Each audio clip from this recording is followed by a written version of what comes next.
Hello retrovirus, कैसे हैं आप लोग। चलिए बात करते हैं आज एक नए इन्फेक्शन के बारे में। आज वो नया इन्फेक्शन जो बहुत ही विश्व स्तर पर व्यापक रूप में जाना जाता है, हम लोग इसके बारे में डिस्कस करेंगे। जैसा कि डायग्राम देखकर और स्लोगन देखकर तो आप समझ ही गए होंगे कि आज हम किस डिजीज़ के बारे में बात करने वाले हैं। इसका नाम है एक्वायर्ड इम्यूनो डेफिशिएंसी सिंड्रोम, यानी हाँ, हम बात करने जा रहे हैं आज इस करंट टॉपिक के बारे में जिसका नाम है एड्स। चलिए शुरू करते हैं, क्योंकि ये दिखने वाला छोटा सा नाम जिसके बारे में समाज में बहुत सारी मिथ्स हैं, लोग नाम लेना तक पसंद नहीं करते हैं और बिना नाम लिए वो सारे कांड कर जाते हैं, जिसकी वजह से 25 मिलियन लोगों की हत्या हो चुकी है। हत्या करने वाला कोई और नहीं, ये एकमात्र रेट्रोवायरस है। तो चलो शुरू करते हैं इसके बारे में डिस्क्रिप्शन के साथ। पहला पॉइंट है, इसका नाम क्या है, आया कहाँ से था और इसने क्या तबाही मचाई है। एक्वायर्ड इम्यूनोडेफिशिएंसी सिंड्रोम इसका पूरा नाम है, इस बीमारी का पूरा नाम है। एड्स कहते हैं इसको शॉर्ट फॉर्म में। सिंड्रोम का मतलब क्या है? सिंड्रोम का मतलब यहाँ पे ये होता है जब ग्रुप ऑफ सिम्टम्स, कई सारे सिम्टम्स, कई बीमारियों के सिम्टम्स जब आपकी बॉडी में एक साथ दिखाई देते हैं, तब उसको क्या बोलते हैं? तब उसको सिंड्रोम के नाम से जानते हैं। अगर इसके हम पूरे मेटाबॉलिक प्रोसेस की बात करें तो करता क्या है ये? इसका मेजर फंक्शन है, ये डेफिशिएंसी कॉज करता है इम्यून सिस्टम का, क्योंकि इसका नाम ही है एक्वायर्ड इम्यूनो डेफिशिएंसी सिंड्रोम। जैसे ही ये आपको मिलेगा, आप एक्वायर करेंगे एक डेफिशिएंसी सिंड्रोम का। डेफिशिएंसी किसका? Immuno deficiency. आपका इम्यून सिस्टम वीक हो जाएगा और बहुत सारे सिम्टम दिखाई देंगे, तब उसको क्या बोलेंगे? सिंड्रोम के नाम से जानेंगे। इसका पॉजिटिव एजेंट कौन है, पैथोजन कौन है? इसका पैथोजन है बच्चा HIV, जिसका पूरा नाम है ह्यूमन इम्यूनोडेफिशिएंसी वायरस। एक ऐसा वायरस जो ह्यूमन की बॉडी के अंदर एंटर करने के बाद ही उनके इम्यून सिस्टम को वीक करने का, डेफिशिएंट करने का काम करता है। अगर हम इसको दूसरे तरीके से देखें तो हम ये कह सकते हैं कि एक रेट्रोवायरस है जिसका जीनोमिक मटेरियल क्या है? RNA के फॉर्म में है। और ये सबसे पहले रिपोर्ट किया गया था इन 1981 में, 1981 में अमेरिका में, US में किया गया था। लेकिन कहते हैं कि जब से ये रिपोर्ट किया गया, अगर उसको हम छोड़ दें तो पिछले 25 सालों में, ये डेटा पुराना है मतलब ये 2025, यहाँ पे 25 कह रहे हैं, 2024 से कैलकुलेट नहीं करेंगे, ये कैलकुलेट होगा 2020 के अप्रॉक्स से। ठीक है, 2020 के अप्रॉक्स अगर आप इसको कैलकुलेट करेंगे तो पिछले 25 साल यानी लगभग 1995 से लेकर अब तक में इसने 25 मिलियन लोगों की हत्या करी है। यहाँ पे हत्या की गई है। किल करना जरूरी है कि ये वायरस नॉर्मली आपसे बीमार करके, आपको डेफिशिएंट करके नहीं कर रहा है, ये किल ही कर रहा है। स्प्रेड कैसे होता है? What about the mode of the transmission of HIV AIDS या acquired immunodeficiency syndrome? It is spread through sexual contact with infected person along with transfusion of contaminated blood and blood products, also sharing of hypodermic needles. What about the hypodermic needles? Hypodermic means, hypo means नीचे, below, dermic means derma यानी skin के नीचे वाली जो needles लोग use करते हैं। Needle कहाँ यूज़ करते हैं? वो नॉर्मल सिरिंजेस आती हैं, ऐसे लिया, ऐसे चढ़ा लिया, तो वो हाइपोडर्मिक नीडल्स इन्फेक्टेड अगर है, उनसे शेयर करने से ये फैल सकता है। साथ ही साथ में सेक्सुअल कॉन्टैक्ट अगर है किसी इन्फेक्टेड पर्सन के साथ, तो भी ये फैल सकता है। Transfusion of contaminated blood and blood products, blood या ब्लड से मिलता जुलता कोई प्रोडक्ट आप शेयर कर रहे हैं जो कि कंटामिनेटेड है। कंटामिनेटेड किससे है? HIV वायरस से है, ह्यूमन इम्यूनोडेफिशिएंसी वायरस से है। तब ये बीमारी आपको क्या होगी? फैलेगी या लग जाएगी। अच्छा, इसमें एक और है जिसमें एक मासूम बच्चा जो जन्म लेने वाला है वो भी इन्फेक्टेड हो सकता है, जिसका कोई दोष ही नहीं है, जिसने इस तरह की कोई एक्टिविटी कुछ भी परफॉर्म नहीं किया। अगर किसी मदर को या किसी प्रेग्नेंट लेडी को अगर HIV एड्स है या वायरस ये इन्फेक्ट किया हुआ है, तो वो जो बच्चा एक ऑफस्प्रिंग जो उनकी यूट्रस में ग्रो करने की कोशिश कर रहा है, डेवलपमेंट के फेज में है, वो जाने अनजाने में बेमतलब का क्या करेगा? इसको रिसीव करेगा। कहाँ से रिसीव करेगा? Through the placenta. वो एक्स्ट्रा एम्ब्रियोनिक मेम्ब्रेन जो उसके प्रोटेक्शन के लिए बनाई गई थी, उसके थ्रू क्या करेगा? ये इन्फेक्शन को गेन कर लेगा। हाई रिस्क किसमें है जहां पे लोगों को ये HIV वायरस देखने को मिल सकता है? हाई रिस्क की बात कर रहे हैं जहां पे चांसेस ज़्यादा होते हैं। Individual with multiple sexual partners, ऐसे पर्सन्स जिनके पास मल्टीपल सेक्सुअल पार्टनर्स है, वहां पे अगर किसी एक को हुआ है तो वो क्या करेंगे? एक के बाद एक सबको फैलाते चले जाएंगे। इसके अलावा ड्रग एडिक्टेड लोग, वो नशेड़ी लोग, चरसी गजेड़ी लोग, who takes drug intravenously by needles, वो लोग जो ड्रग्स का सेवन कर रहे हैं, लेकिन कैसे? इंट्रावेनस मतलब नसों में ले रहे हैं। किससे? वो निडल से। डिस्पोजेबल निडल्स या डिस्पोजेबल निडल यूज़ नहीं कर रहे हैं, वो हाइपोडर्मिक निडल से कर रहे हैं। एक काम करो, 2 ml हमको चढ़ाओ, 4 ml अपने आप को चढ़ा लो। तो ये जो एक ही सिरिंज, एक ही निडल यूज़ कर रहे हैं बार बार, एक ने लगाया, उसको इन्फेक्शन था, साथ ही साथ में उसने क्या किया? दूसरे को दे दिया, उसको भी हो गया, अब उसको फ्री में हो गया। ठीक है, तो इस तरीके से इंट्रावेनस निडल का शेयर करने से या ड्रग का सेवन करने से भी आपको हो सकता है। अलॉन्ग विथ, ये वाला तो हमने पढ़ा था इससे पहले भी, children born to an HIV infected mother, एक ऐसा बच्चा जो HIV इन्फेक्टेड मदर के थ्रू जन्म ले रहा है, तो प्लेसेंटा के थ्रू क्या होगा? उसको भी ये वायरस या डिजीज लग जाएगी। नोट में यहाँ पे कुछ पॉइंट हमारे पास हैं जो मिथ के फॉर्म में थे, जिनके बारे में कहा जाता है। जनरली लोगों को क्या लगता है कि एक वायरस, एक डिजीज़, एक वायरस अगर है तो वायरस क्या करता है, एक इन्फेक्ट कम्युनिकेबल डिजीज़ है, जरा सा छू लो फैल जाएगा। भैया वायरस या वायरल डिजीज़ जो है छूने से फैलती हैं, कम्युनिकेबल हैं, लेकिन ज़रूरी नहीं है कि सारे वायरल डिजीज़ क्या हैं, कम्युनिकेबल हों और वो छूने से, टच करने से, साथ उठने बैठने से, खाना खाने से, पानी की बोतल शेयर करने से, गिलास शेयर करने से, यूटेंसिल शेयर करने से हो जाए, ऐसा नहीं है। उसी में नहीं हो जाए वाली कैटेगरी में से एक और है जिसका नाम क्या है, HIV वायरस। तो HIV does not spread by touch और फिजिकल कॉन्टैक्ट। फिजिकल कॉन्टैक्ट में आने से नहीं होता, हाँ सेक्सुअल कॉन्टैक्ट में आने से हो सकता है और होगा भी। It spread only through the body fluids, ज़्यादातर ये बॉडी फ्लूइड के कॉन्टैक्ट में आने से होता है, इसलिए ये होगा।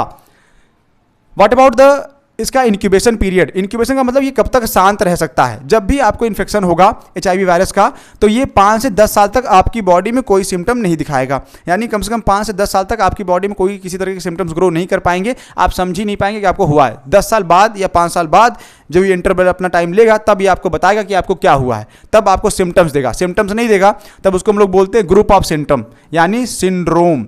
तब वो सिंड्रोम देगा और समझ ही नहीं पाएंगे। कभी जॉन्डिस का इलाज कराएंगे, TB हो जाएगा, TB का इलाज कराएंगे, मलेरिया हो जाएगा, मलेरिया का इलाज कराएंगे, डेंगू हो जाएगा, डेंगू का इलाज कराएंगे, सिरोसिस हो गया, मर गए। फाइनली कई सारे सिम्टम्स के बाद ये आपकी हत्या करेगा, जान लेगा ही लेगा। ठीक है, एक यहाँ पे जनरल नॉलेज है, GK कह लीजिए आप इसको। 1 दिसंबर, जो ये दिसंबर मंथ का पहला दिन होता है, इसको हम लोग वर्ल्ड एड्स डे के रूप में सेलिब्रेट करते हैं। सेलिब्रेट नहीं करते, खुशियाँ नहीं मनाते कि एड्स हो गया, इतने लोगों को हो गया, इतने लोग मर गए। सेलिब्रेट करने का पर्पज़ यहाँ पे ये है कि 1 दिसंबर को हम लोग एजुकेशन फैलाने का ट्राई कर रहे हैं, प्रयास कर रहे हैं, लोगों में जागरूकता लाने का प्रयास कर रहे हैं कि लोग समझ पाएँ कि एड्स है क्या, होता कैसे, बच कैसे सकते हैं, प्रोविजंस क्या क्या बनाए गए हैं और अब तक कितने लोगों की जाने जा चुकी हैं। तो एक अवेयरनेस फैलाना, लोगों को जागरूक बनाना ही जो है इसको सेलिब्रेट करने का पर्पज़ है, ना कि इसके लिए कि चलो बढ़िया है एड्स हो गया, 25 लाख लोग, 25 मिलियन लोग मर गए। ठीक है, what about the cycle of the HIV virus. HIV virus यानी रेट्रो वायरस की बात कर रहे हैं, जिसका जीनोमिक DNA क्या है, जीनोमिक मटेरियल क्या है, RNA है। कहने कि एक रेट्रो वायरस जिसका कि वायरल RNA होगा, वो कोर निकलेगा, इन्फेक्ट करेगा एक नॉर्मल सेल को जो कि मैक्रोफाज होगा, आप एनिमल सेल मान लीजिए। उसके बाद एंटर करने के बाद ये जाता कहाँ पे है, HIV एंटर करती है मैक्रोफाज के पास, वहाँ से फिर ये RNA जीनोम जो है वो रिप्लिकेट करेगा in the presence of RT। RT means reverse transcriptase, हम जानते हैं और मानते भी हैं। रिप्लिकेशन होना जो है वहाँ पे दूसरा एंजाइम लगेगा, लेकिन लेकिन जब वही RNA से mRNA बनता है, सॉरी RNA से DNA बनता है, तब इसको हम रिवर्स ट्रांसक्रिप्टेज बोलते हैं। ट्रांसक्रिप्शन में आप DNA से RNA बनाएंगे, लेकिन रिवर्स ट्रांसक्रिप्शन में RNA से DNA जब बनाएंगे तो वहाँ पे जो एंजाइम यूज होगा उसको रिवर्स ट्रांसक्रिप्टेज बोलेंगे। टू फॉर्म वायरल DNA, ये देखिए RNA था, DNA बन गया। अब viral DNA incorporate into host DNA। अब वायरल DNA जो रहेगा वो क्या करेगा, ये देखिए वायरल DNA है, रिवर्स ट्रांसक्रिप्टेज एंजाइम से प्रोड्यूस हुआ था, जाएगा इनकॉर्पोरेट कर लेगा। इनकॉर्पोरेट मतलब जुड़ जाएगा, किससे जुड़ जाएगा, जो भी होस्ट DNA रहेगा जाके उससे जुड़ेगा। सुनो ना, बैठाओ ना, हमको थोड़ा सा दोस्ती यारी निभाओ, जोड़ लेगा उसके साथ, इनकॉर्पोरेट कर लेगा। इसके बाद infected cell produce virus particle. अब ये नॉर्मल सेल जो इन्फेक्टेड हो चुकी है HIV वायरस के DNA से RNA था, DNA बन चुका है, DNA से इन्फेक्टेड हो चुकी है, अब ये बार बार बनाएगा वायरस का पार्टिकल जिसको हम लोग वायरल DNA के नाम से जानेंगे। और यही वायरल DNA या viral particle HIV enter into T cells, ये T सेल में हमारी बॉडी का जो डिफेंस लाइन बनाने वाला सेल है, T cell, T helper cell, T lymphocyte, वहाँ पे जाकर अटैक करेगा, replicate and produce progeny virus, और ढेर सारा वायरस बनाएगा, ढेर सारा रिप्लिकेशन करेगा, अपना नंबर बढ़ा लेगा। इसके बाद तब जाके ये अटैक करेगा TH सेल के पास। अच्छा, इतना समझदार वायरस आपने कहीं देखा है? पहले अपना नंबर बढ़ाना है, इन्फेक्शन कॉज करना है, नंबर बढ़ाना, जब ढेर सारी सेना बढ़ जाए, अपनी आर्मी बन जाए, लेकिन मजबूत स्थिति में आके तब हमला करना है। और जब तक नहीं था तब तक क्या कर रहा था, दोस्ती यारी निभा रहा था। भैया सुनो ना, बैठा लो, खाना दे दो, जगह दे दो, थोड़ी सी जगह दे दिया, थोड़ी सी बना लिया, जगह बना लिया, उसके बाद क्या करेगा, उसके बाद हत्याएं करना शुरू कर। जब ढेर सारा नंबर बढ़ जाएगा, कोई दबा पाएगा नहीं इसको। चलो अब दिखाते हैं सिम्टम क्या आता है। तब जाके क्या करेगा, किलिंग का स्टार्ट करता है। किलिंग किसको करेगा, डायरेक्ट TH सेल को, वो सेल जिनको हेल्पर सेल के नाम से जानी जाती हैं, जो एंटीबॉडी बनाने में रोल प्ले कर रही थी, सीधा उनको मारेगा। और जब उनकी हत्या हो जाएगी तो क्या होगा, TH सेल का नंबर कम होगा और इस कैटेगरी में आपका इम्यून सिस्टम क्या हो जाएगा, वीक हो जाएगा। इसके साथ ही लास्ट स्लाइड, डायग्नोसिस कैसे करेंगे कि एड्स हुआ है।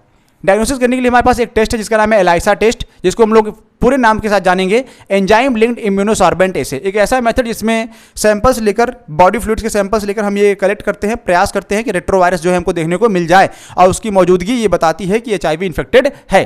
ट्रीटमेंट क्या है, ट्रीटमेंट तो नहीं है, हम पहले बता रहे हैं जिसका 5 से 10 साल का इंक्यूबेशन पीरियड होगा। आप इमेजिन कर सकते हैं, सोच सकते हैं कि उसका क्या कोई ट्रीटमेंट पॉसिबल है? कतई पॉसिबल नहीं है। हम आपको कुछ दवाएं दे सकते हैं एंटी रेट्रोवायरल ड्रग के नाम पे, जो पार्शियली इफेक्टिव होंगी आपके जीवन के लिए। वो आपका लाइफ प्रोलॉन्ग कर सकते हैं, कुछ समय के लिए घसीट सकती है। मैं नहीं कहूँगा यहाँ पे कि आपका जीवन बढ़ा देंगी। ये या कोई भी एंटी रेट्रोवायरल ड्रग आपके लाइफ को बढ़ा नहीं सकती, घसीट सकती हैं। मरे हुए हालत में आपको थोड़ा बहुत आगे घसीट ले जाएंगे, लेकिन मरना आपका सुनिश्चित होगा। आपका नहीं, मतलब पेशेंट का। जो पेशेंट होगा उसका क्या होगा? मृत्यु, डेथ सर्टेन है, निश्चित है। What about the prevention of the AIDS? AIDS को रोक कैसे सकते हैं? रोक ऐसे सकते हैं, एजुकेट कर दो। और जितने जाहिल भरे पड़े कि आप कितनों को एजुकेट करेंगे, है ना? तो educate people about AIDS through the organisation. कुछ ऑर्गेनाइजेशन बनाई गई हैं जो काम कर रही हैं इस दिशा में लगातार। उसमें से नाम है जैसे NACO, NACHO, जिसका पूरा नाम है नेशनल एड्स कंट्रोल ऑर्गेनाइजेशन। इसके अलावा कुछ नॉन गवर्नमेंटल ऑर्गेनाइजेशन भी हैं जिनको हम NGO के नाम से जानते हैं। उसके बाद WHO है, WHO वर्ल्ड हेल्थ ऑर्गेनाइजेशन, जो पूरे विश्व के हेल्थ को ऑर्गेनाइज कर रहा है, देख रहा है, प्रयास कर रहा है। जरूरत पड़ी तो वो भी छोड़ ही देगा आपको, जाओ मरो, हमसे क्या मतलब है। तो ये वो एजेंसीज हैं जो कंट्रोल करने का काम कर रही हैं, प्रिवेंशन के क्षेत्र में काम कर रही हैं।